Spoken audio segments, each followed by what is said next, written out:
Everyone thought the fall of the American auto industry would come from within: bad management, outdated factories, or stubborn refusal to innovate. But that's not what happened. The collapse came from somewhere Washington least expected, and it came from a partnership thousands of miles away, forged between China's unstoppable manufacturing power and Africa's priceless mineral wealth. While America was busy defending its legacy, China and Africa were busy building the future. American automakers are now on the brink of a serious shock, and among them, the legendary Ford Motor Company is facing some of the highest risks. Following the recent announcement by the Donald Trump administration of potential 100% tariffs on imports from China, and the subsequent countermeasures from Beijing, U.S. car manufacturers are preparing for the most serious impact in years. According to the Wall Street Journal and Politico, internal White House analysts Electric vehicles got faster, batteries got cheaper, charging got easier, and suddenly the world no longer needed U.S. factories, U.S. parts, or U.S. brands. In a single decade, what America built over a century, a new automotive superpower rose, not in Detroit, not in Silicon Valley, but across African ports and Chinese megacities. And once the world realized cars could be cleaner, smarter, stronger, and half the price, America's dominance didn't just fade, it shattered. In Africa funded by China. These projects are all huge undertakings, and they're sure to have a major impact on the development of the continent. Before we start, it should be noted that some of these projects are currently underway, while some are already completed or are almost completed, and some are already completed as we speak. Now, let's get started. Number 12. The Angola LNG project. This $14 billion project is already completed. The shockwave started quietly, buried beneath layers of economic reports the United States didn't take seriously. For years, the American auto industry boasted about having the most advanced factories, the most powerful brands, and the most loyal global customers. It believed the world would always pay top dollar for its engines, trucks, and SUVs. It believed supply chains would always flow through its ports. It believed no country could catch up. But while America was celebrating its legacy, something far more dangerous was unfolding. In the factories of China, thousands of automated assembly lines were perfecting electric vehicle production at a pace the United States could not match.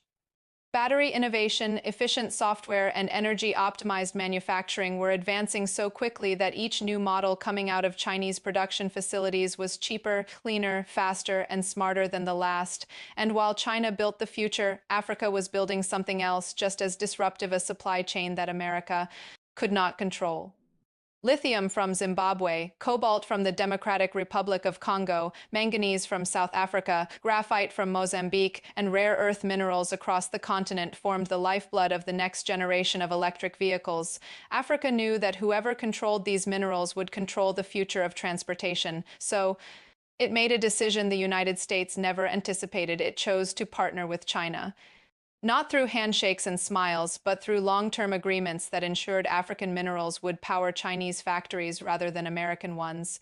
Investment flowed in the opposite direction of Washington's expectations. Ports were reinforced, roads were built, mining technology was modernized, and local governments secured new revenue streams that bypassed Western banks. The American intelligence community noticed what was happening. Reports were written, committees formed, politicians argued, and yet no action came soon enough. Because while Washington debated, China and Africa executed. By the time the United States finally understood the scale of the alliance, Chinese electric vehicles were already dominating global markets. They sold for half the price of American EVs. They charged faster, traveled farther, and required cheaper maintenance. And even worse for America, they no longer needed US-built parts. The automotive heart of the United States began to panic. Entire manufacturing hubs across the country felt the downturn within months. Factories that once roared with steel and engines now echoed with silence. Production lines slowed, orders vanished, suppliers filed for bankruptcy.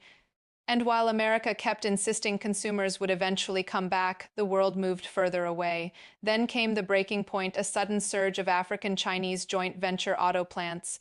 Instead of exporting raw minerals, Africa began turning its resources into finished battery packs and components. Skilled workers were trained.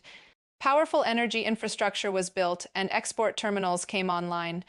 For the first time, Africa wasn't just exporting minerals, it was exporting cars, affordable, efficient, fully electric, powered by African resources and Chinese technology. Countries across Asia and Latin America signed import deals so fast that American diplomats couldn't keep up. Even Europe, facing severe pressure to reach climate targets, opened its doors to the new EV wave despite devastating consequences for its own manufacturers. And the more the new partnership expanded, the more the United States watched its companies crumble. The American government tried countermeasures, tariffs, sanctions, lawsuits, subsidies, but nothing slowed the collapse. If tariffs went up, Chinese African manufacturers simply shifted production to another partner country. If subsidies were increased, U.S. automakers still couldn't lower prices enough. Even when Washington threatened to blacklist suppliers, Africa stood firm and reminded the world that minerals belonged to those who owned the land, not those who historically controlled markets. The American media rushed to frame it as a temporary crisis, but Wall Street knew better. Investors saw the numbers and withdrew billions. From legacy automakers, moving capital into Chinese and African markets, the global automotive center of gravity had officially moved east and south, and there was nothing America could do except watch. The deepest humiliation came when certain U.S. dealerships announced they would begin selling foreign EVs because customers demanded them. The American working class, the pride of the industrial Midwest, became the biggest victim of all. Towns built around auto plants saw schools lose funding, small businesses shut down, hospital systems cut staff, and families relocate in desperation. Communities that once swore by American manufacturing now questioned whether patriotism was worth economic collapse. And somewhere across the ocean, China and Africa were still moving forward. New mega factories were being constructed in Kenya, Uganda, Morocco, Tanzania, and Namibia. The goal was not just EV dominance, it was global mobility control. Charging infrastructure, battery recycling centers, freight fleets, and renewable energy corridors were coming to life with stunning speed. What America once believed could take decades was happening in 5-year cycles.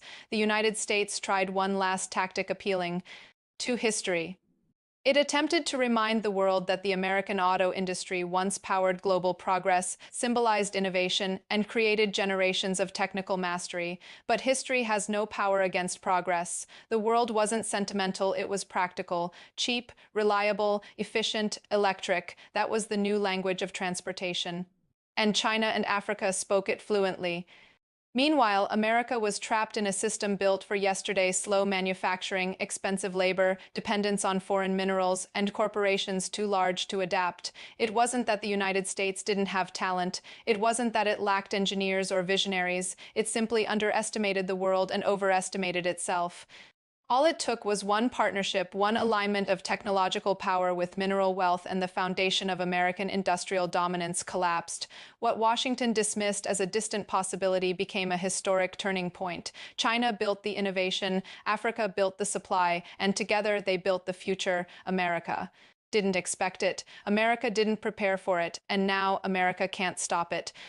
Well, the relationship between China and Africa has been growing in recent years, with African countries signing numerous collaborative agreements with the Asian economic giant. CGTN's Enoch Sokolia looks at this relationship that is becoming stronger each year. The connection between China and Africa runs deep, characterized by a rich history of cultural exchange and cooperation. The turning point wasn't a major conference, a breaking news headline, or a dramatic international announcement. It happened quietly in the numbers. The world top transportation analysts started to notice something that shouldn't have been possible. For every one electric vehicle made in the United States, China and Africa together were producing 6. Not only that, production was increasing every single month, while American output continued to shrink even with government subsidies.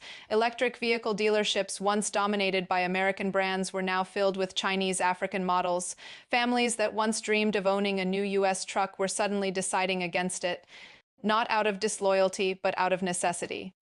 Why pay over $60,000 for a vehicle that needed expensive maintenance when a Chinese African EV cost half the price, charged itself on solar power, and never needed oil changes? What began with economic pressure evolved into cultural shock. For decades, the American auto industry was a symbol of national identity. It represented craftsmanship, pride, grit, and legacy, but the new global consumer didn't care about nostalgia. They cared about range, charging time, durability, and cost, and the partnership between China and Africa checked every box. As the demand for American vehicles evaporated, the core of U.S. manufacturing took its hardest hit. Detroit, Texas, Ohio, Kentucky, and Michigan regions built on metal and engines were suddenly laid bare.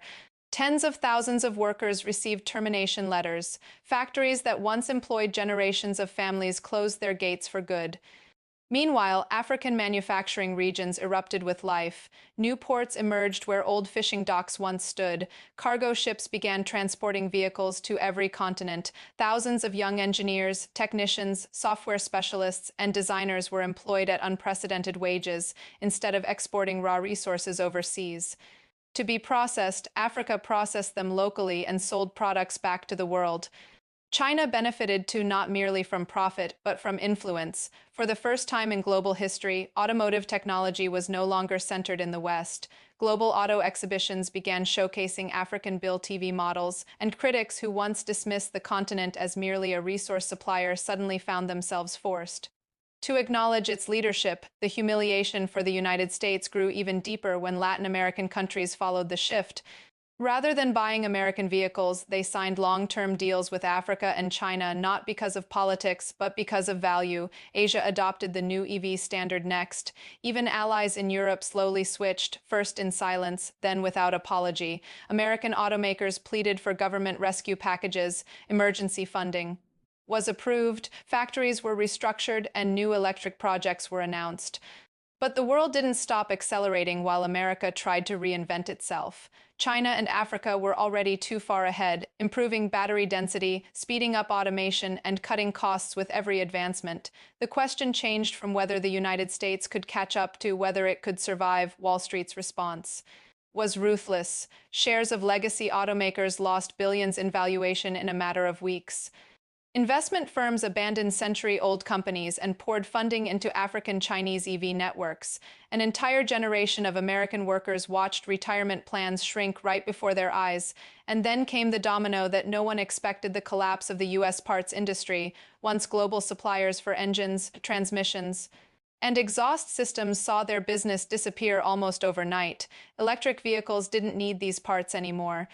Meanwhile, China and Africa were opening factories for the only parts the future needed: high-density batteries, smart chips, digital dashboards, and autonomous driving modules. Suddenly, the American manufacturing system was no longer outdated, it was obsolete. International shipping routes reflected the new reality, where once U.S. ports bustled with vehicle exports, they now sat nearly empty. In contrast, African coastal terminals overflowed with shipments destined for Asia, Oceania, South America, and Europe. New shipping lanes emerged, connecting African ports with naval logistics hubs built by China. The automotive world map had been rewritten, and the United States wasn't on it. This transformation wasn't only economic. It was geopolitical. Countries that relied on the United States for trade began shifting loyalty. New financial blocs emerged centered around African and Chinese industries. International banks adjusted currency portfolios. Even oil-exporting countries expressed concern, realizing the new transportation era required far less gasoline. The United States had not only lost global manufacturing dominance, it was losing global leverage.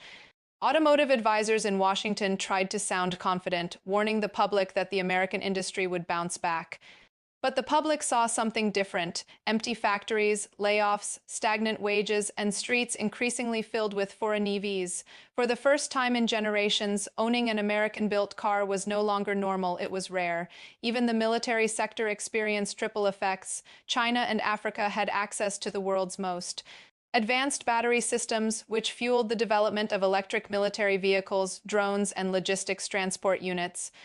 Energy efficiency became a battlefield advantage, and once again the United States wasn't leading. The most painful moment came when African and Chinese EV companies announced plans to build massive production centers in South America on land that once imported millions of American vehicles every year. The symbolism was impossible to ignore. The American auto industry hadn't just been beaten, it had been replaced, but the world didn't celebrate, it simply moved on.